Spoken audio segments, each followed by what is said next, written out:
She's having a war in her stomach. She doesn't understand what's going on.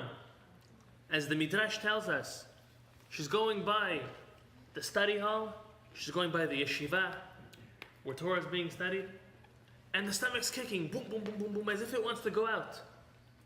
And then she goes by a place of idol worship, a place of sin, and the stomach's kicking, like boom, boom, boom, it wants to get out. She was bothered. The Torah says, "Vatelech lidrosh et Hashem." She goes to seek God. She doesn't know what's going on. She has a question. So who does she go to? She goes to the yeshiva of Shem Ve'ever. That was the big rabbi back then, older than Yitzhak. And she asks them, "What's wrong with my stomach? Why do I feel like kicking when we're going by a good place and kicking when we're going by a bad place?" So they say, in the name of God, is the way the Torah says it, "You have 2 kids." And she's okay. She was happy with that. How was she happy? Now you have 2 kids, so you got one that wants to do good and you got one that wants to do bad, and yalla, you're okay. We all have children. Imagine if half of your children, or one of the 2 of them, went out to be no good and one to be good. You'd be okay? No, you'd be bothered. You'd be hurt. You want each child to be good and successful and the greatest they can be. But Rivka was okay with that. So this is what Chachamim say. Rivka was so worried before she knew she had 2 children. She thought, chas v'shalom, she had a child which was undecided.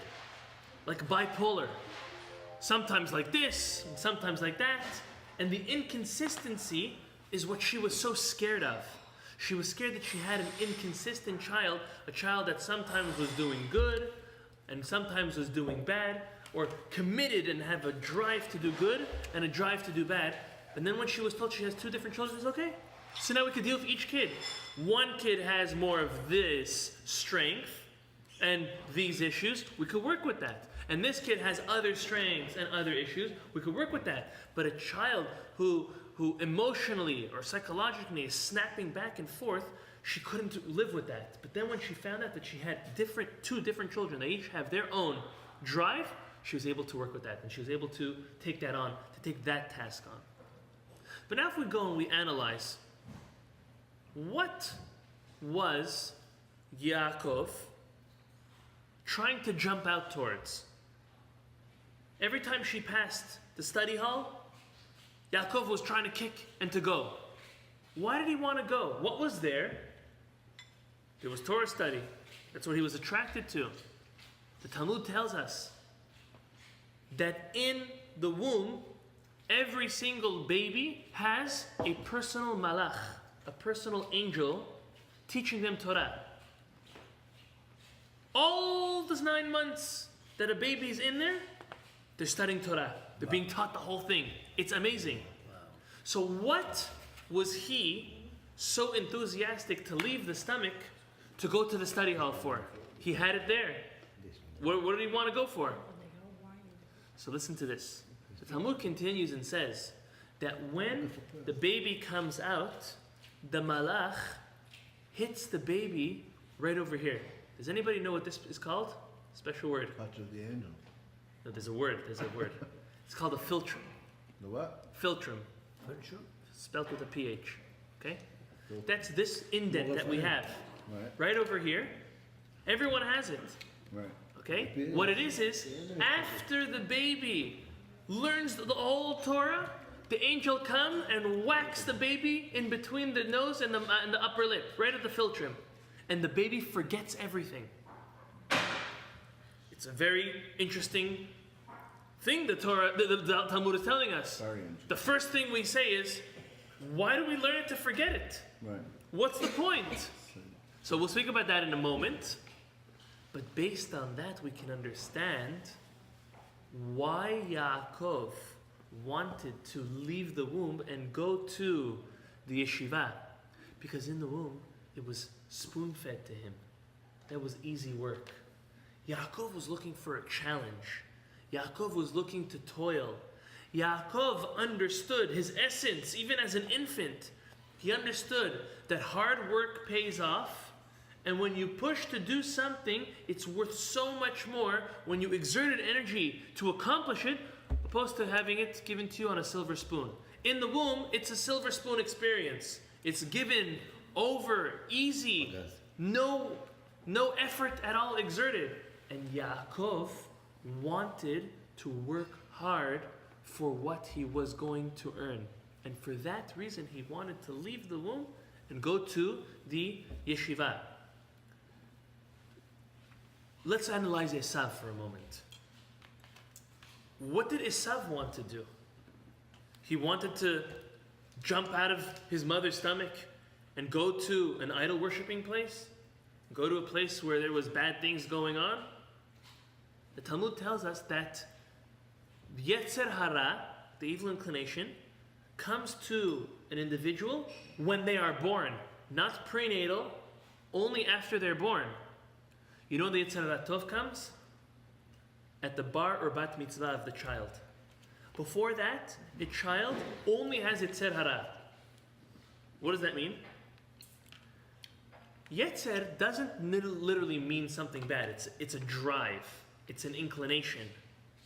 A child before they are an adult, boys being 13, girls being 12, before that time they are so immature that they cannot help themselves but just doing whatever desire, whatever's put in front of them.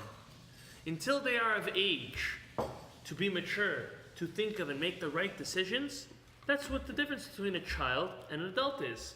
And that's the difference between maturity and immaturity. So the Talmud says a baby only gets the Yetzer Hara when they're born.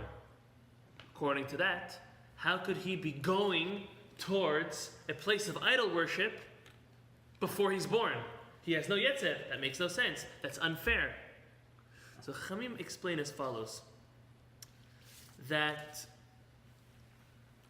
if we look at the Midrash that tells us he wanted to jump out and go to the place of idol worship, it didn't say what he was going to do. It just said he wanted to go there.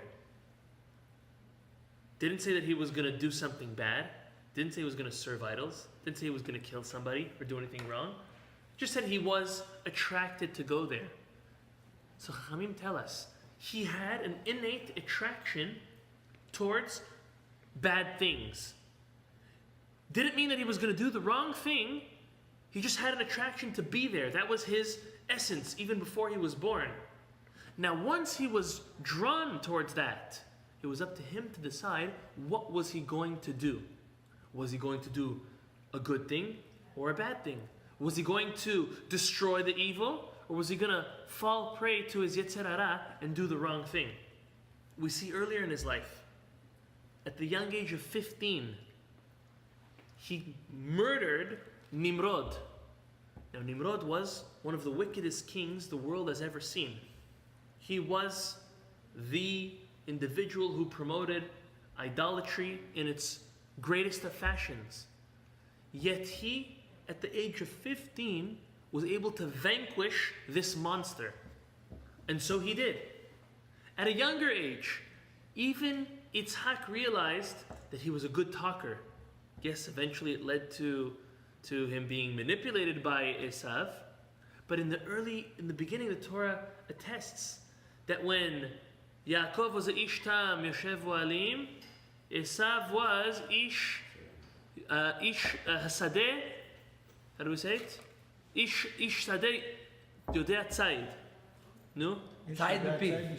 Ish yodea tzayid ish sadeh. Chazak. Later on tzayid bepiv. But ish yodea tzayid ish sadeh. From a young age, he was able to know how to trap. The Midrash says he knew how to trap convicts, or he knew how to trap people who would commit crimes, who would do things which were wrong. And he would catch them in their lies, in their deceit, in their plan to do horrible things. He had this ability. He not only was drawn towards the bad, but at a young age he was able to control and do the right thing and stop them. But then he got older and he started giving in to his temptation. And he got older and he started doing the wrong things. He was always attracted towards bad situations, but he did show that even from a young age he had the power to overcome them and to beat the evil. But later on, he wasn't controlling that aspect and he was falling falling loose. So to answer, how was he attracted before he had a Yetzer Hara? That was his nature, to be attracted towards bad. But he was supposed to, that was his test, supposed to overcome it and do the right thing. The Midrash tells us David HaMelech and Esav had the same mazal. What does that mean?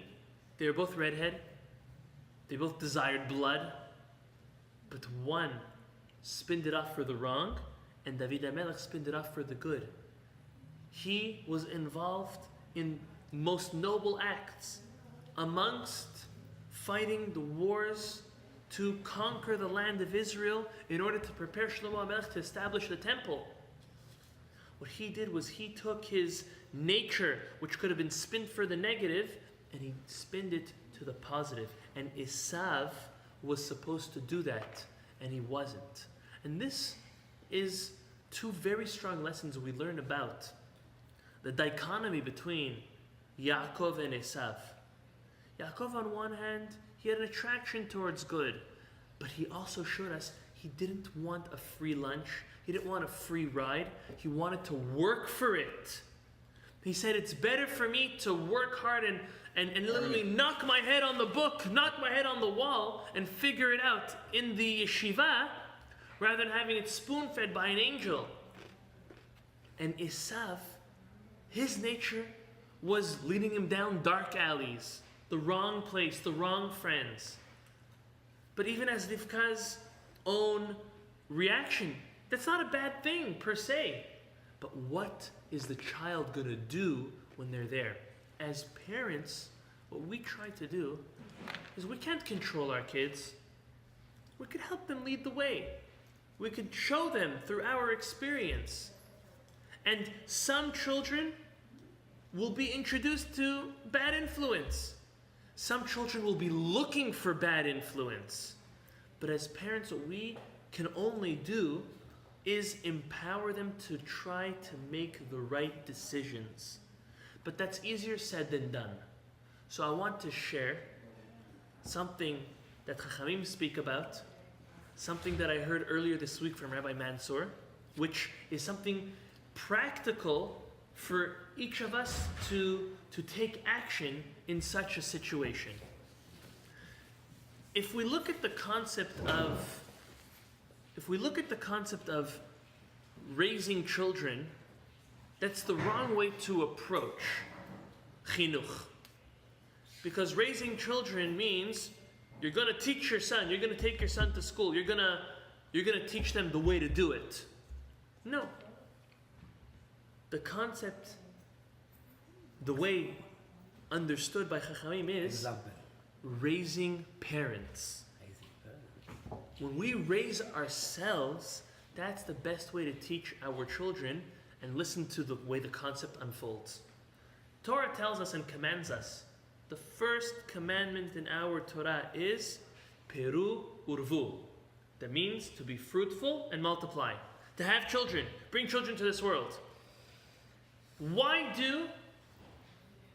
does the Torah say that we need to have children in a double terminology? Be fruitful and multiply. Yeah, it's either just be fruitful or be multiply. There are many, many reasons and answers given to this question. But listen to the following interpretation. Peru is the first commandment to have children.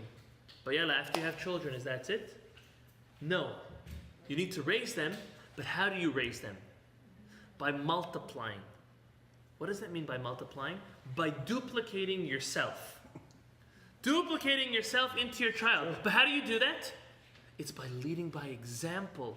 If you come down on your son, if you come down on your daughter and say, this is the way to do it, and this is the way to do it, and this is the way to do it, but you're not leading by example, they're never going to pick up on it. That's the difference between raising children and raising parents. That's the difference between teaching or duplicating. Duplicating children, which is the wrong way by going about it, or duplicating yourself onto your child by leading them. But it goes further. If we look at Isaac, yes, he learned a lot of Torah, he studied a lot from his father, definitely. But where did he A lot. So most opinions. Twice, Be'erot, we do in small business. No. I'm saying Torah-wise, he learned everything from his father. Yeah, But if we look at what he did, if we look at It's not reminder many times in the Torah. right, we'll speak about that also. But Twice, Be'erot, yeah. no, Yitzhak is mentioned, not as much as Abraham and Yaakov, but he's mentioned. But what I want to analyze is the Akedah, the sacrifice. Where did Yitzhak learn to subdue himself completely to his father and go on the altar? Remember, the whole story was they're on their way to the mountain, and Yitzhak's asking him, Abba, I see fire, I see a slaughtering knife. Ayeh haseh leolah. Where is the animal that we're going to slaughter? So Abraham tells him, don't worry, my son, Hashem will show it to us. And then he is told by Abraham. Abraham tells him clearly, you are going to be the sacrifice. And Yitzhak, no problem. Vaylechu sheneim yachdav. They go together. Yachdav, together, with the same purpose, the same goal, 100%. One, as hard as it is, ready to sacrifice his son, because Hashem said so. And the other, as hard as it is, to give up his life just because his father told him, God told him to sacrifice his son. Which is crazy. But the question is where did Yitzhak learn? Which book did he read? Which school did he go to that taught him to completely submit himself to his father at the level of he tells his father, Abba, tie me up, because I don't want to move. Tie me up, I don't want to, by mistake, move my hands or legs and kick you. By mistake, while you're slaughtering me. Where did he learn that from? Did he learn that from his father telling him, if it ever comes a day for you to sacrifice yourself, you do it? They didn't have those conversations. Where did he do it? Where did he pick it up from?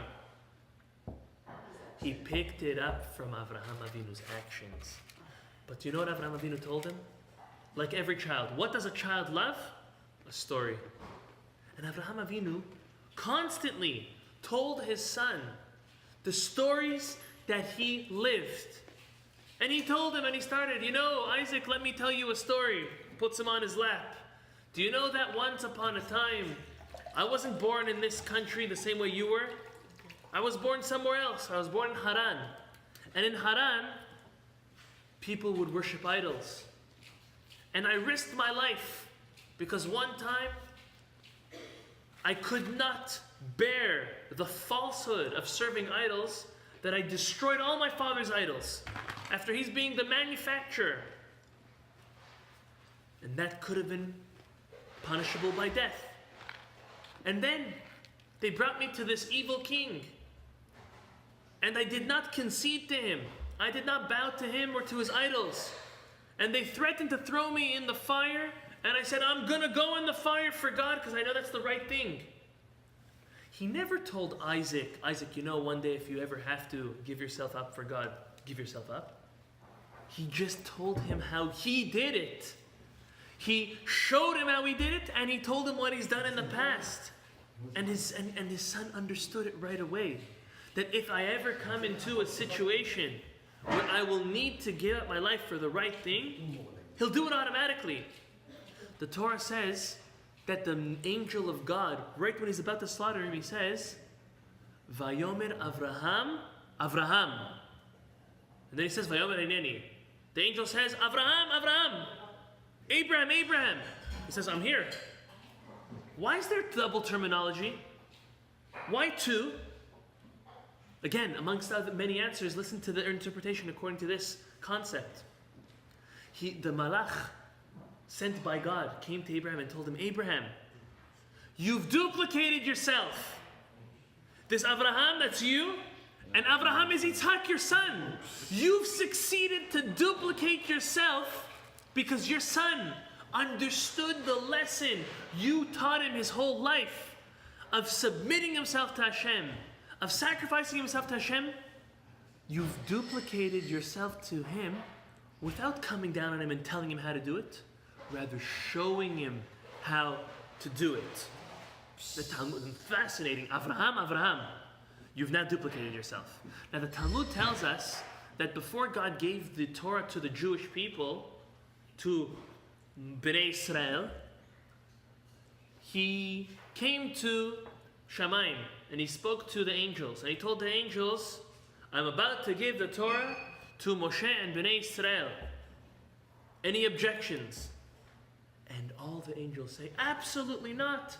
How could you give such a perfect creation, the Torah, to such an imperfect creature as a human being who is full of sin and crime and horrible things? How could you give the perfect Torah to the imperfect human being? So you know what Hashem says? Okay, that's a good idea. You have a valid point, Malachim. Moshe Rabbeinu, you answer them.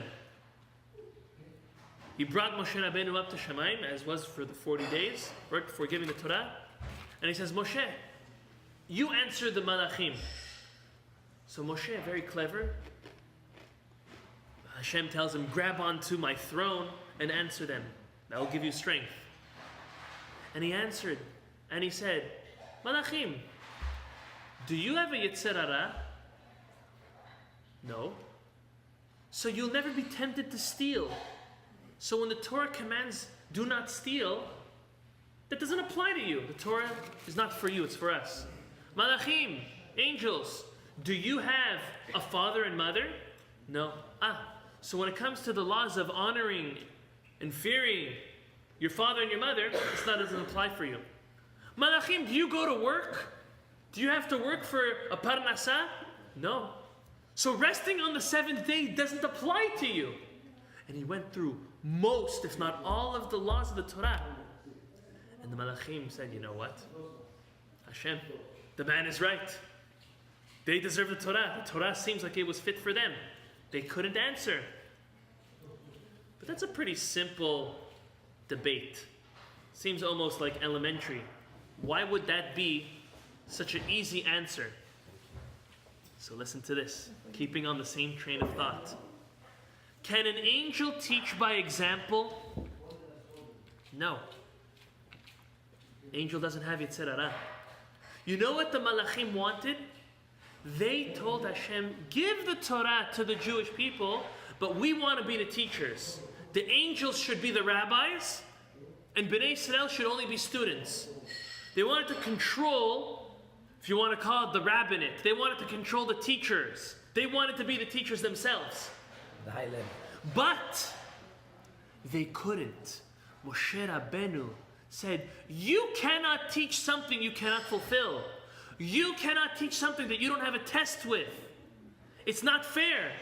Your students will not learn, because then that's coming down again. That's boom, boom, boom. No. The teacher has to lead by example. The rabbi has to lead by example. The rabbi has to be married, because only when a rabbi is married can he speak about marriage. A rabbi has to have kids, because only when a rabbi has kids can he speak about what it means to have kids. And then God said, you know what, Moshe Rabbeinu, you're right. Because only by leading by example and teaching by example could it be successful.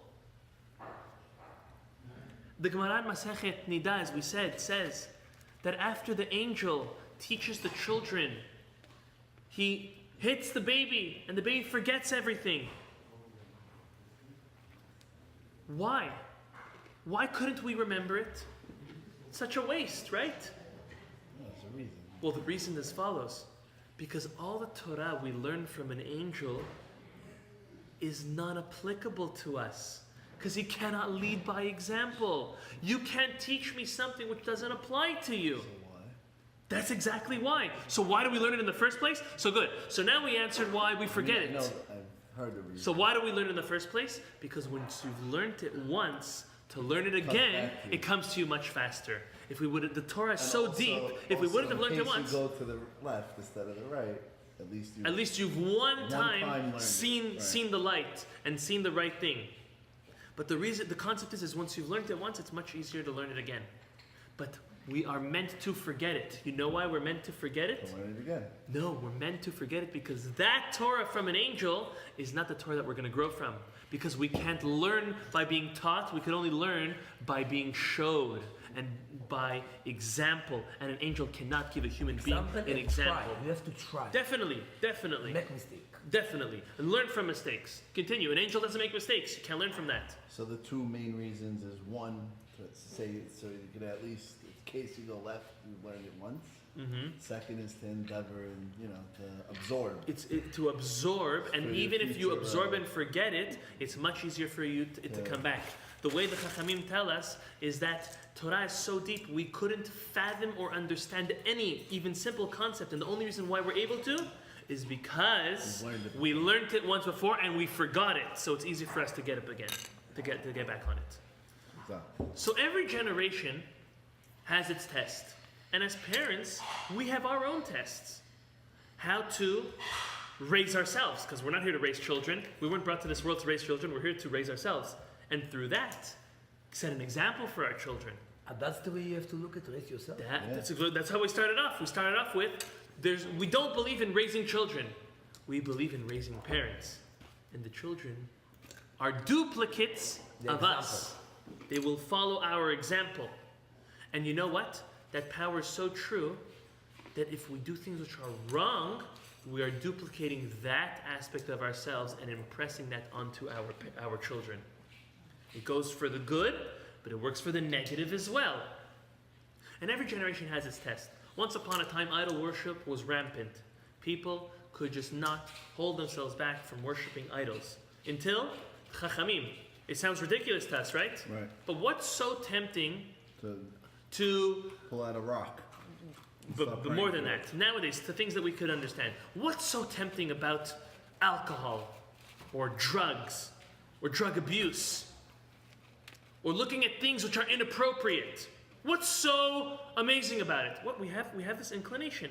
So we had an inclination towards idol worship. Something that we cannot explain or understand, the same way like the other things we cannot understand or explain or understand. Chachamim came and they abolished, they killed that Yetzer.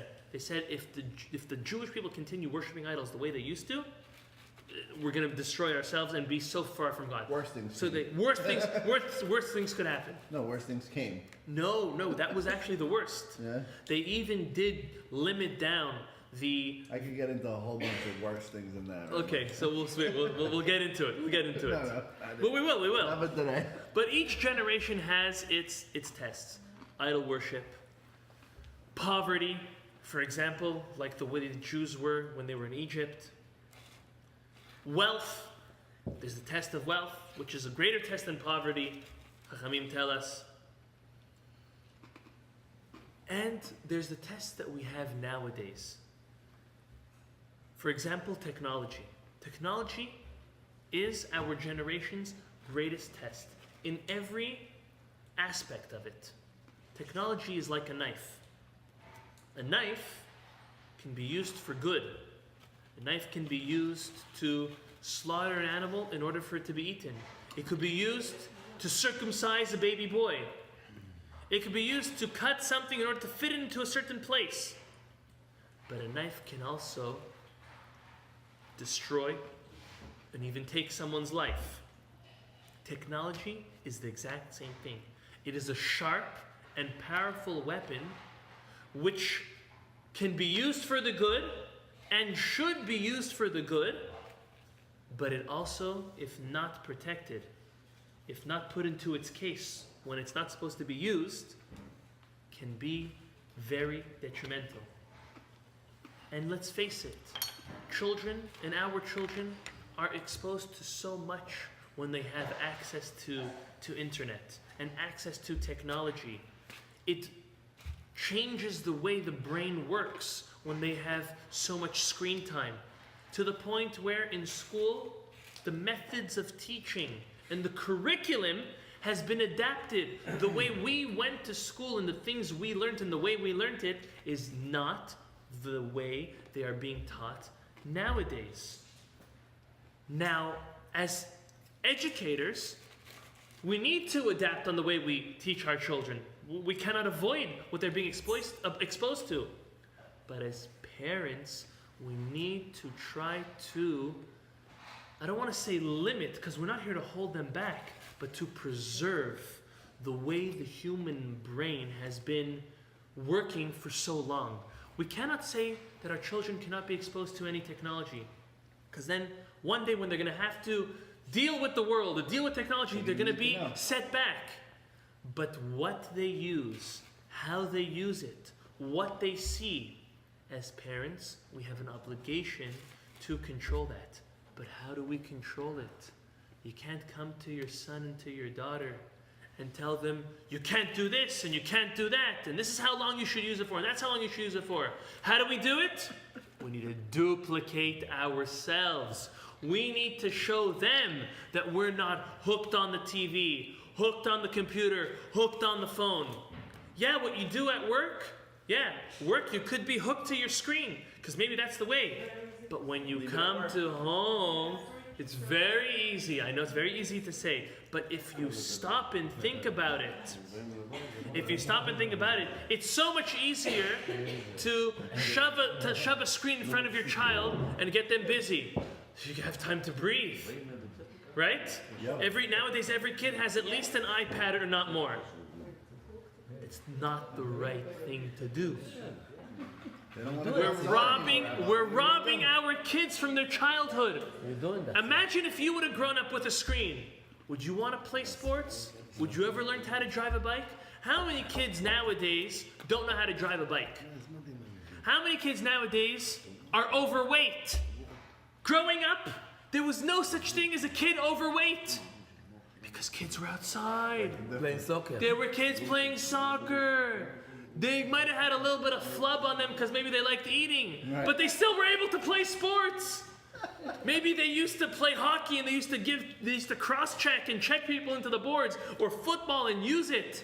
But they still used to be active. They used to create. When's the last time your child built a sandcastle? Has your child even ever built a sandcastle? Of course. Ask yourself these questions. If not, something's wrong. Now, do your children know how to read because a computer taught them how to read? Or did you teach them how to read?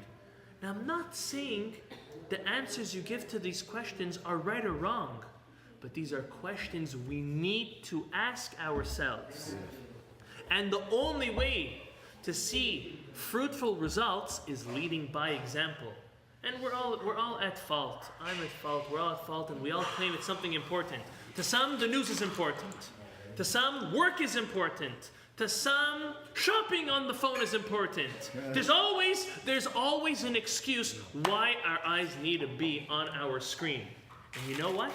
Even if 99% of the time it's valid, that's fine. That's okay. But at the end of the day, we are setting an example. We are setting a precedent for our children. And we will not ever be able to expect anything different from our children than from what we show them. Remember, whether we like it or not, we do not educate our children. The only way we educate our children is by duplicating ourselves onto them. Remember, I can guarantee you, you are going to remember these 4 words. You're going to remember Peru Urvu. And you're going to remember Avraham. Peru, you bring the children, you have them. Urvu, duplicate yourself. Avraham finally was able to prove to himself and to God that he duplicated himself onto his son. When his son was able to follow in his own way by being submissive and self-sacrifice towards HaKadosh Baruch Hu. If we could think and remember something, is that we can teach our children anything we want. But we have to live it and do it ourselves. If you start making an importance about eating healthy, your kids are going to want to eat healthy. If you make an importance about working out, your kids are going to want to work out. If you make an importance about playing sports, your kids will want to play sports. If you make an importance about learning Torah, about making brachot before you eat, your kids will make an importance and do that. If you make an importance about watching every basketball game or every Sunday football game, that's what your kids are going to care about. If you're going to show more, and we're all at fault, I'm putting myself, if we're going to show our kids more importance about having a wine stain on our shirt or on our tie at the Shabbat table or on the tablecloth, more than preserving someone's dignity who made a mistake, an honest mistake of spilling something, then they're going to know in their head. Abba teaches me it's so important not to make someone feel bad. But on the other hand, he cares about his shirt or his tie or the tablecloth more than someone else's feelings, or more than my feelings, the child says. Because what if your son or your daughter's the one who knocks over not a cup of wine, the bottle of wine? But not always. What happens? Not always. I'm not saying everyone falls in this. I'm saying I fall in this. This is something that I am working on. Each and every one of us. Each and every parent, in our own way. I'll give you a famous example. Famous example. My father. What happens when a rabbi comes to knock on your door at home and your kids see it? And your wife comes over to you and says, Barry, there's a rabbi at the house. And your kids... Tell them in the bathroom. Very good. Or better yet, again, those vampires, the bloodsuckers. I'm going to give him $20. He's going to give me a face until I give him 100. Or until I pull out my checkbook. Them again. And your kids see it. They pick up on it, whether you say it or not. They're able to read you. The way your wife is able to read you, the way your husband's able to read you, they will read you too. And what happens if you stall going to the door because you were busy with something else? You were in the restroom. You were putting on something to go receive them properly. And you come to the door 5-10 minutes later and they're not there. And you close the door and you turn around and you go, yes! They're not there anymore. Your kid sees that. But you tell him and you preach tzedakah is important. Honor your rabbi. You know, your rabbi at school, when he tells you to do something, listen. You don't listen to your rabbi. He's going to listen to his? No chance. You will only be able to duplicate. It's a power God gave us. It's a strength. It has its pros. It has its cons. You know what the biggest pro is? And through speaking about this, it comes to me now. Having children is there to perfect ourselves. How will you know and how will you improve yourself when you know that what you do, your children will follow? You'll start doing it. Because if you didn't care about yourself before you got married, and you didn't do it for your wife after you got married, or you didn't do it for your husband after you got married, at least you'll do it for your children. And if not that, well, good luck to us all. Grandchildren. Nah, that's it. It's done already. It's done. Maybe. But this concept of leading by example, if we pull the thread, you see the whole garment is tied up to it. And we can go on for hours, giving more and more practical examples. The concept is we turned on a spark. We turned on a light this evening to realize that the only thing we can do is raise ourselves. And the only thing we can do is duplicate ourselves through showing example. Now it's up to us to go home and see what we do. You want to know where you're succeeding? Look at your children.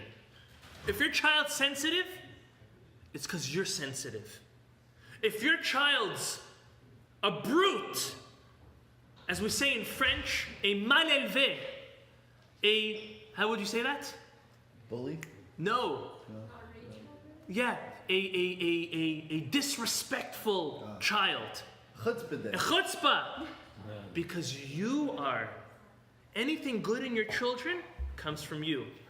Anything negative in your children, it comes from you. So you want to better yourself? Look at your children. See where they're lacking. And now start working on it yourself. And then they'll pick up and they'll follow.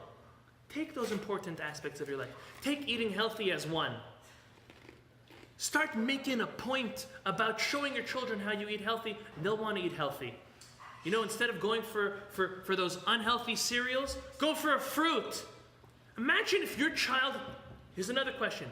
Has your child ever seen you eat a fruit? It sounds like a stupid question, right? Shoot, I think my child better than me. Has your child ever seen Asi eat a fruit? No, what do you say? That's They're because it's better more than like me. your wife. You want them Like, better than you. They're better. They stay in line. I get it. That's not you, that's Ivan. Maybe I it's bet. your He wife. said no. They fight. Come stay.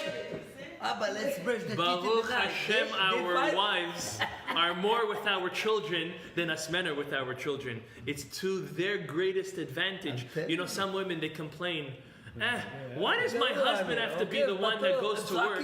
Shma, listen to this. Some women complain, why does my husband have to be the one to go to work and us it doesn't deal with the children, and I'm the one who has to deal with the children? Women, it's to your greatest advantage, to your children's advantage that you spend more time with your children and us men. It's, I promise you, you are so much luckier. Your children, our children are luckier that they have more time with you. Because you have that sensitivity. You're made to raise them with care, with love, in a way that most men cannot provide for the children. We, as men, as husbands,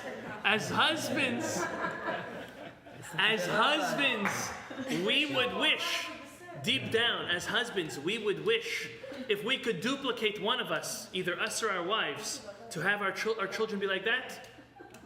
We would confidently say, I would prefer to duplicate my wife and have my children be more like my wife than more like myself.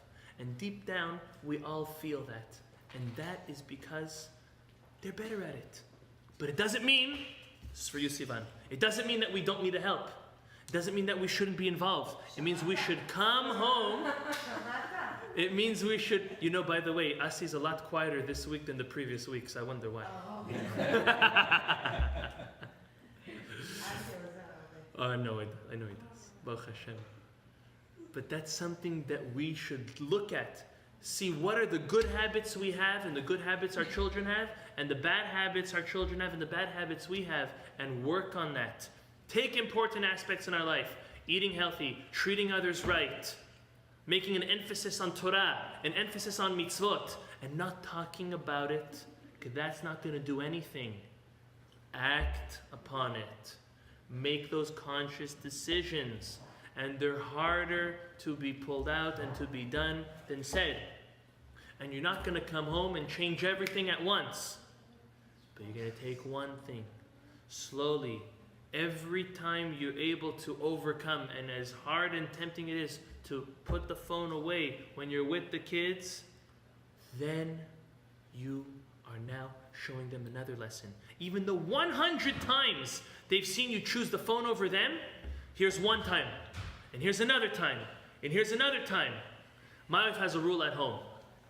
And by the way, the rabbi shouldn't be the one telling you this, but rules are made to be broken, right? And I don't always keep to the rule. But the official rule at home is that the phone has to be on silent and away. But as an individual, some of us with our business, some of us as a rabbi dealing with other people, sometimes we're attached and we kind of feel like we have an excuse and we need to. But what you're doing is you are choosing others over your children. So one great way to make sure that your phone is not by you is don't charge it. Let your phone start dying before you get home. So this way, it's either dead or almost dead by the time you get home, and it has to be stuck to the wall. It has to be plugged in. Put it on silent. Turn it upside down. Plug it in.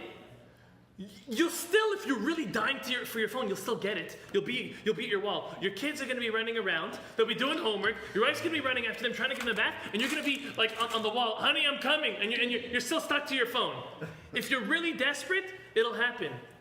But what we have to do as human beings is try to train ourselves. Try to set ourselves up for success. You want to set yourself up for success? Don't charge your phone from noon and on. So this way, by the time you come home at 4, 5, 6, whatever time it is, it's almost dead.